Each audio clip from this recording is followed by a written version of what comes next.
Yang mana banyak hari ini mursyid-mursyid tidak percaya. Saya cuma ngomong gini, kalau kamu nggak percaya, berarti itu makom belum ketemu ruhaniah Rasulullah Sallallahu Alaihi Wasallam. Jangan batalkan makom orang yang sampai. Untung saya tidak ngomong, berhenti aja kau jadi mursyid. Dulu kita begitu Pak Kiai, sekarang sudah tobat.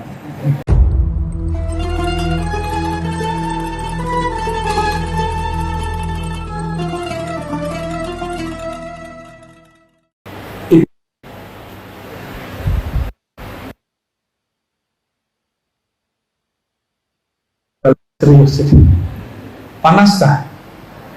Gerah? Allah salah. Jadi dari manakah kita mulai mengenal diri? Pertama, nih jalan pertama mengenal diri. Dua saja. Ini ringkasan dari kajian hakikat. Pertama, kenali hakikat basyariahmu. Berdasarkan surat Sad ayat 72 itu. Inni khaliqun basharan min tin. Sungguh aku ciptakan manusia bashar. Ada insan, ada bashar, ada annas. Bashar ini tubuh yang zahir ini. Tubuh yang sujud depan Ka'bah itu. Ini namanya bashar. Min tin. Daripada apa? Tin. Apa arti tin? Tanah. Jika tubuh ini dari tanah, maka dia berpulang kepada tanah. Tanah itu adalah fi'lullah, perbuatan Allah. Beri tubuh kita apa? Tajalli. Adalah cara Allah mengenalkan dirinya melalui perbuatannya. Maka ada ungkapan turunan dari Haikal Ma'arif, ajsamuna fi'lullah. Jisim kita ini adalah fi'il perbuatannya Allah. Maksudnya Allah berbuat, bertajalli melalui tubuh. Makanya hadisnya sahih menyebutkan inna Adam khuliqa ala suratir rahman. Sesungguhnya sang Adam, ini keturunan Adam atau keturunan malaikat atau keturunan Banul Jin? Yang mana nih? Coba lihat kakinya di bawah tidak? Nempel di lantai tidak? Oh masih nempel. Ya, ini ada yang hadir ini, cuma nggak terlihat mata aja. Ya. Mungkin ada sebagian Allah izinkan terlihat. Inni khaliqun basharan min tin. Kalau kepada kaum jin, inni khaliqul jan, penciptakan jin min nar, min marjin min nar. Aku ciptakan kaum jin Banul Jan daripada api, keturunannya daripada intinya api. Atau marjin min nar, mungkin bunganya api.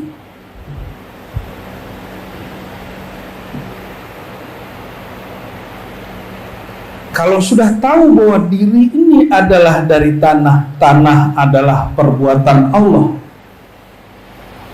Jika kita menyembah, nah inilah pertanyaan Kiai Dr. Haji Amirullah.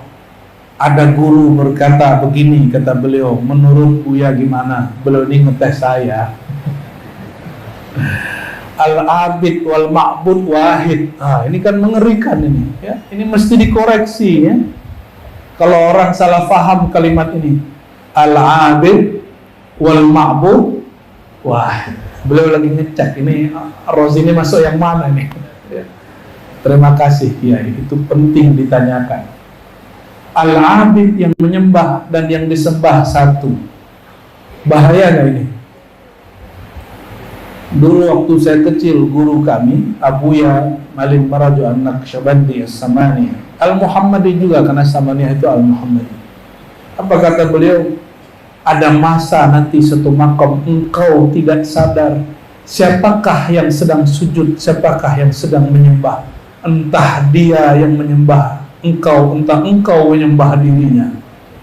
Waduh, saya besok langsung lapor sama mursyid saya yang tertua, Abuya Hasan Basri. Ini guru muda namanya Abuya Malin Marajo, sedang berkalam malam tadi.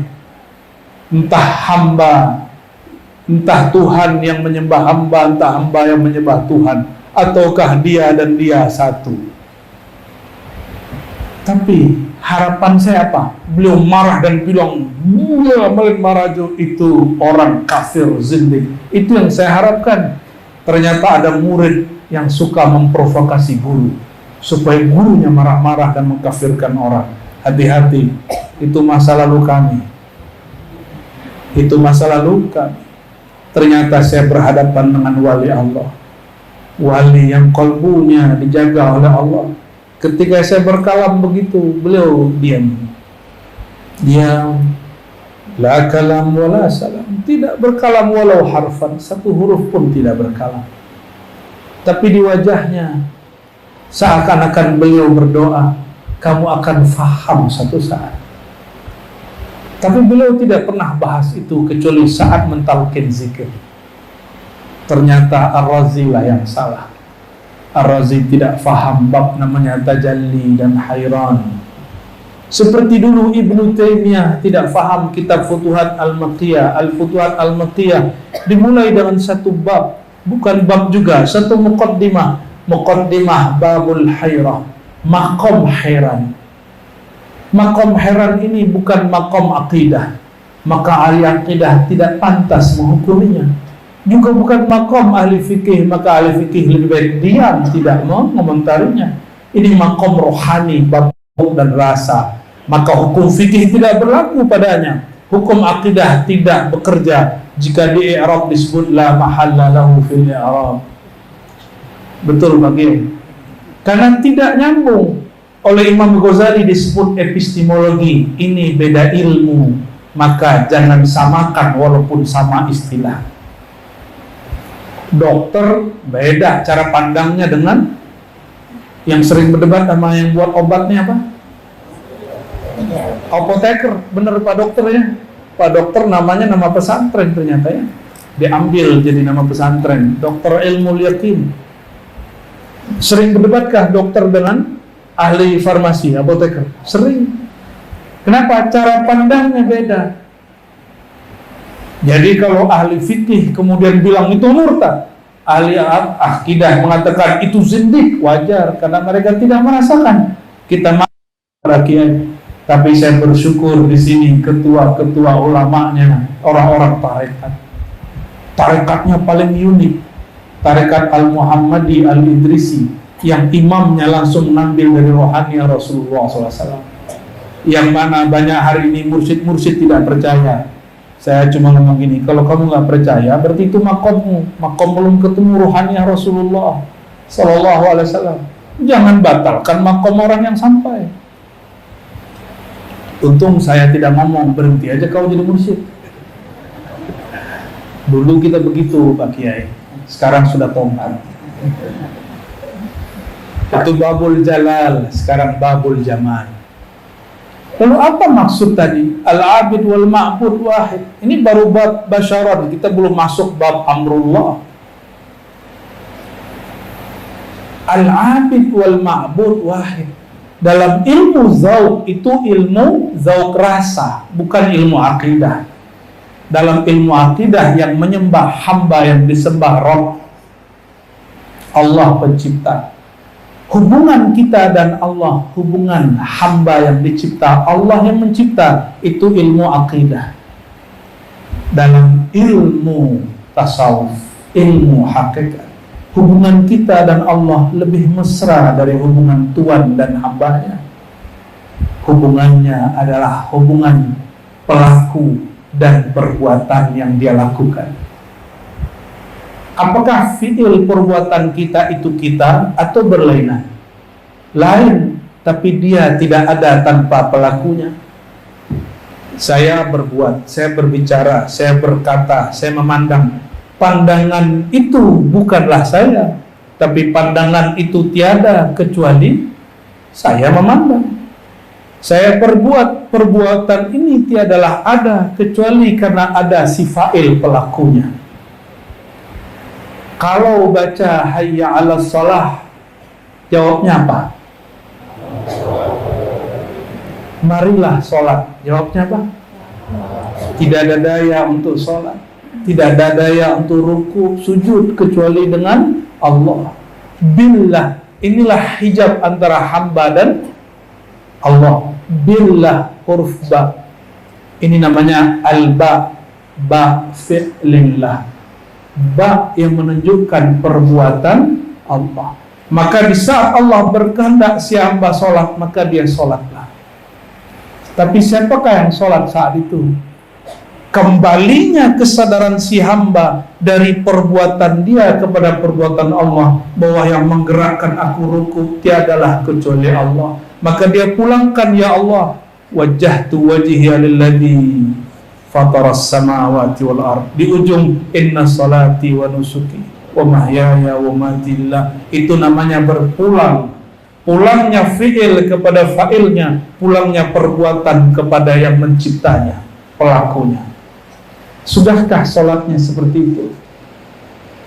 Kita kemudian merasakan, ya Allah, ini gerak, Engkau juga yang menggerakkan. Ini takbir, Engkau juga yang membesarkan. Ini rukuk sujud, Engkau juga yang memberikan daya dan upaya. Itu namanya hamba berpulang. Barulah sholat begini diangkat ke langit. Maka orang begini tidak sempat lagi aku khusyuk atau tidak, tidak sempat mikir lagi. Kenapa? Hatta khusyuk pun telah berpulang. Jadi ini baru masuk bab fi'il, belum sifat, belum zat, belum asma. Ketika berpulangnya fi'il, adanya kesadaran hamba, saya sadar ketika saya sholat ini bukanlah Allah yang sholat, bukan. Tapi perbuatan ini, sholat ini adalah perbuatannya Allah. Al-abid fi'lullah wal ma'bud fa'iluhu wa huwa Allah. Zindikah orang ngomong begitu? Yang sholat itu perbuatan Allah yang disembah, kembali perbuatan kepada yang berbuat. Apakah zindik, kafir orang begitu? Tidak. Itulah hubungan. Pernahkah berpisah perbuatan dengan yang berbuat, pelaku dengan lelakunya?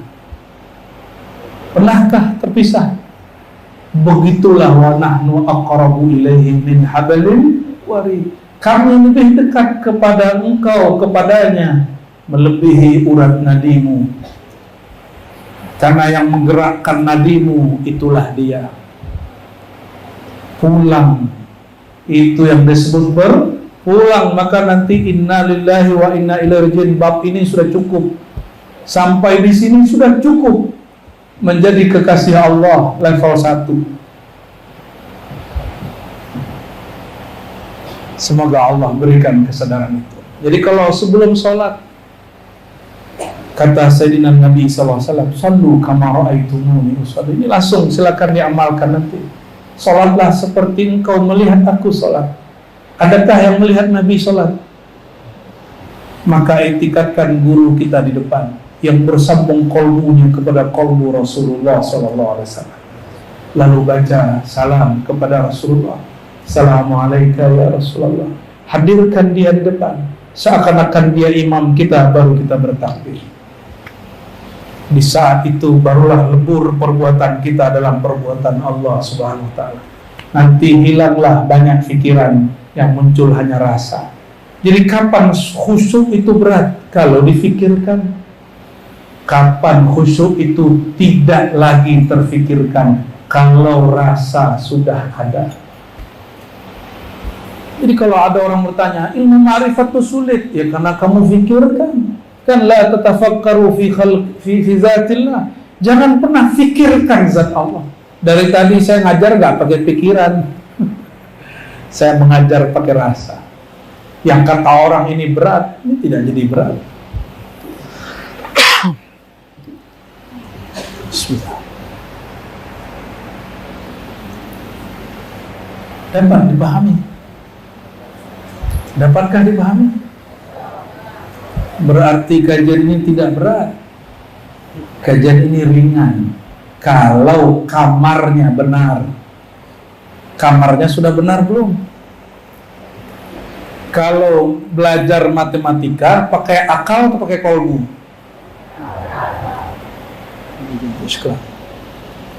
Kalau belajar matematika pakai kolbu, nangis. Syukurlah bas. Kalau belajar akidah pakai kolbu atau pakai akal? Belajar akidah pakai akal. Belajar fikih pakai akal dan tubuh. Kalau belajar fikih pakai kolbu, baru niat sudah nangis. Saya ngaji niat nangis, Pak. Makanya saya nggak berani ngajar fikih, kecuali nanti sudah dikuatkan Allah. Kalaupun saya ngajar fikih, kita alihkan pakai bahasa Arab. Jadi ada beberapa santri datang, saya ngomong bahasa Arab, biar nggak berasa-berasa amat. Ya. Lain. Imam Ghazali mengatakan dulu ilmu fikih dan tasawuf itu satu, disebut ulumuddin. Al-fiqhu, ilmu fikih itu dulu ad-din, gabung semua. Allahumma sholli ala sayyidina. Nah, itu baru bab fiqhullah. Mudahkah? Mudah. Itu thariqah pertama. Apa thariqah pertama? Tadi itu namanya apa? Yang barusan itu namanya apa? Bingung ya? Nggak usah takut salah. Apa namanya yang barusan itu? Thariqah inna lillahi wa inna ilaihi raji'un. Nah, gitu aja thariqahnya. Susah amat. Berpulangnya fi'il perbuatan kepada yang berbuat. Itu sebabnya dalam kitab hikam, kitab favoritnya beliau Kiai Haji Baharuddin, ada kalam dari Ibnu Athaillah. Kalau engkau sudah paham begitu, masih pantaskah engkau minta pahala? Kalau engkau sudah paham bahwa sholatmu itu sebenarnya adalah kemuliaan Allah yang Allah tampakkan pada dirimu, maka cukuplah Allah menyebut sholat itu sholatmu sebagai hadiah dan ganjaran. Wa fi sholatihim khashi'un. Allah katakan sholatihim, sholat kamu, sholat mereka. Allah tidak bilang itu perbuatanku, padahal itu perbuatan dia. Ada Imam Ta'ala, cukuplah perbuatannya dijadikan sebagai perbuatan. Perbuatan dia, sholat itu perbuatan dia, dia jadikan sebagai amalmu. Cukup minta pahala kecuali Allah niskan sholatku, diniskan kepada diriku. Itulah kenapa taqabbal minna sholatana, ya Allah mohon terima sholatku ini menjadi sholat sebagai perbuatanmu. Tapi banyaklah orang sholatnya masih untuk keperluan. Banyaklah orang haji umroh, ini kan banyak yang bawa umroh ini ya, haji. Coba tanyalah, lihatlah orang-orang jamaah di depan multazam, apa yang dia minta? Ya Allah, perusahaanku sedang mendaftar di kementerian tapi belum lolos izin tambang. Ya Allah, depan multazam ingatnya masih dunia, di tempat suci masih ingat yang hina. Dunia hina bukan? Di tempat tempat multazam udah bisa ingat, mohon maaf Pak Caleg, Pak Anggota Dewan, Pak Ketua, Pak Wakil Ketua, Wakil Rakyat. Yang pada multazam kok masih minta? Gak usah, gak pantas. Ini tempat suci. Di tempat suci jangan sebut-sebut benda yang tidak suci. Oh, Bu ya katanya itu tempat multazam. Betul. Diminta apa yang pantas diminta di tempat suci. Yang pantas di tempat suci minta yang suci-suci. Secara fikih boleh, minta mobil boleh, minta jadi anggota dewan boleh, mau jadi gubernur boleh, mau jadi terserah. Tapi tambahkan di belakang, ya Allah, jika ridhomu ada, aku mendapatkan hal ini, hal itu, hal ini, hal itu, sebutkan.